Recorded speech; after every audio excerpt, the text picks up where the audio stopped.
Hey guys, welcome back to the dually build series that I got from 74 Auto. If you don't know who 74 Auto is, they purchase wrecked cars from insurance companies and wholesale them to consumers like you and me. So people like you and me can get wrecked cars back on the road for relatively cheap, and you're into a cool car for way less than what you'd buy from like a dealer. They sell and know everything about cars from McLarens to Malibus, so you know exactly what you're getting into. But this video has been sponsored by Scentbird, so before we get into the actual video, I'm going to talk to you guys about Scentbird.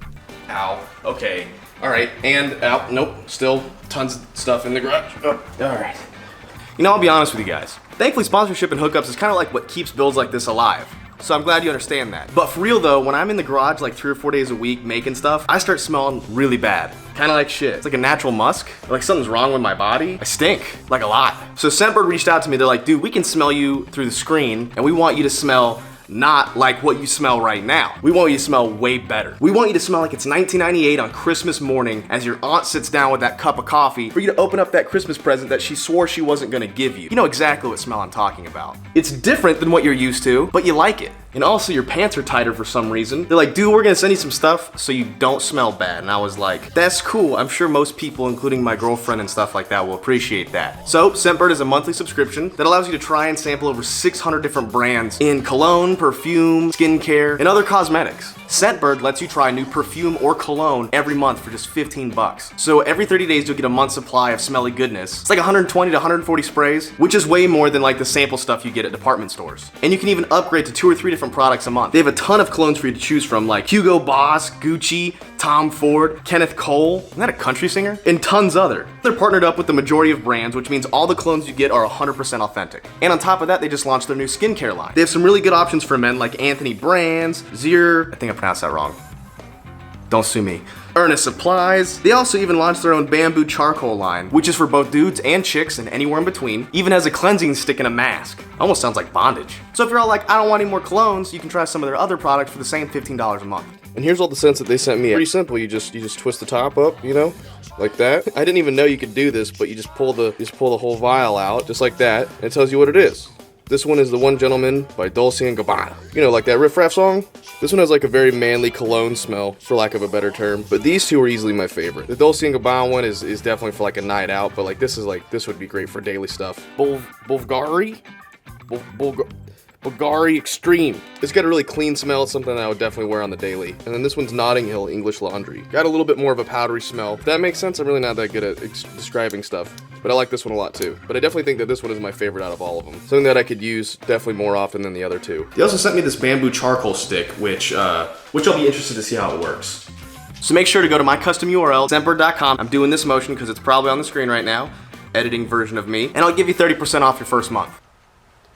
That's like 10 bucks. So yeah, give it a shot. You'll smell so good like me. Up next, I'm gonna try some different skin stuff. You guys are really particular about that. You like to make me feel bad about myself whenever my skin breaks out. So I'm just gonna go back to work.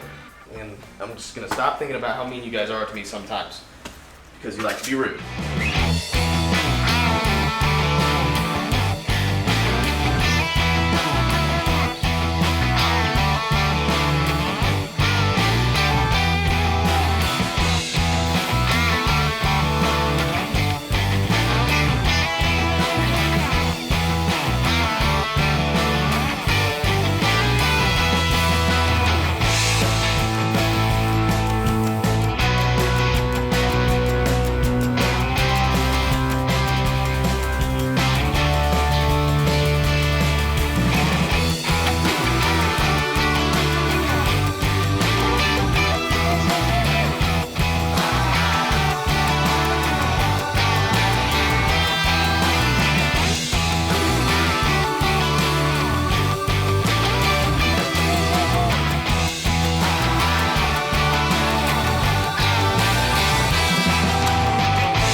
So I am gonna redesign this a little bit, which is okay. I figured I might have to based on how I thought it looked.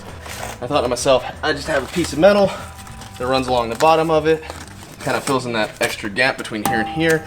After looking at it over and over again, I decided I didn't like that, so I'm actually just gonna cut this section out right here and just do a bigger piece that meshes up here. This is a little bit more consistent style with like the rest of those off-road bumpers do. Just cut another piece of steel that matches up with the current lines that we have here. Have travel all the way up and then have it mount flush here. So yeah.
So basically, I'm going to be putting the frame like this. Have it kind of sit like so. Have it mount through here and here. Then cut the bumper out, have it stick through, have everything mount up to it like this. Yeah.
Basically, I'm gonna have tow hooks mount to these little nuds, I don't know what to call them, little bumpers that I have sticking through these, mount directly to the frame underneath. These go in and then bolts go through there, mounts to the frame, super solid. These are nice and trimmed up to factory spec. The last thing I'll do here is have a piece of metal that just kind of goes flat, and then wraps back here. That'll be the factory finish. But yeah, I mounted these to the frame because I want to put like towing hooks in the front. I'm not going to do that just yet, but I'll probably use 1/2-inch thick steel and with a hole drill through it, and then just have hooks similar to the OEM ones, just kind of like dangle through them, you know. I am waiting on some light bars to show up. I've got two 30-inch bars that'll go in the front here. Then I've got 4 6-inch bars. 2 of them will go here, 2 of them will go here. One of them's white, one of them's amber, and then goes double for the up front too. So, yeah.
initialize for right now. First of all, I want to make sure you guys know this. Ignore the shitty paint job. Like, he still got my like fingerprints in it and all this crap, you know. I ran out of primer. I just was going to primer the thing to keep it from rusting in the meantime, you know, because I still have a good bit of work to do on this thing. But I started doing the primer and then I ran out of primer, so I used black spray paint to do the rest of it, just like half-assed, you know, just to cover it. I wasn't trying to be even or anything like that, so I knew it wasn't going to look good, but just to keep it from rusting or anything like that in the meantime. But then I was like, you know, I still have a spare can of bed liner spray that I used on the side steps, which I really like the way this stuff feels. It's got a great texture. It's what I should have used on the handles inside of the truck, but I mean, this stuff feels great and it was easy to apply, and like, it's very strong stuff. Dries fast too. Had a like a half-assed can of it just laying around, and I kind of did it up and then didn't let it dry, so I still have like, my fingerprints got on it and stuff. But I did decide that I'm gonna do the bed liner on this rather than paint to match it. I think it's a bumper, you know, it probably should have something that's gonna be tough and rigid, and I want to see how it laid down. And again, I did all half-assedly, so there's like some little, like I said, just covered it, you know, did a half-assed job, and it is still not done. And let me explain. The bumper still needs a good bit of stuff. Like I said, I still need to cut the holes here for the transmission cooler. I also have two 30-inch LED bars that'll fit approximately right in here, or maybe up here and up there, I don't know. And then I've got four 6-inch ones, 2 in yellow, 2 in white. A white one and a yellow one, then another white one and a yellow one will go here as well. So this is a wide angle lens. It kind of like makes things look weird. I'll back up so you can get a better perspective of it. But man, I'm actually really impressed by myself here. Another thing I added was a recess layer, I guess. I don't know what else to call it. Paint on that is even worse, but basically I added this recessed layer down here that kind of just, I don't know, kind of completes the look down here. Kind of cool, I guess. Again, don't let the paint job be your, you know, dictation of how you think it looks. So yeah, still have to cut the transmission cooler hole, still have to cut the light bar holes on both sides and then in the center as well. Still have to make a mount underneath here. I haven't had a chance to use this, but there's another mount here that I will weld up to this thing on the side just to have it more side space. But with these big heavy duty rails going into the frame, and then this is where they mount up here, and then a bolt also runs through them on the sides. Like, it's extremely strong when it's all mounted up. I'm not even remotely worried. And I also do have to trim this. I cut this extra long just in case I wasn't sure where I wanted to put it, but I just kind of scribed here about where I'm going to cut it. I think I'm going to follow this line here maybe. I don't know. But I do need to trim this little piece. It's not going to hit the tire, and I'm also not going to drive it in the meantime because, like I said, I still have to make sure my transmission doesn't overheat. But I do want to let you guys know that this is going to be the last video you see dedicated to just the bumper. The rest of it will go back to just the regular building stuff now. If we got to do anything else, I'm trying to think of like what the next step is. I'm so exhausted I can't even like begin to think about what to do next. But the point is that all the like heavy work on this is done. I think I might still put a bar that runs in front of the grill from like here and then run it up, then down here. I don't know. We'll see how I feel.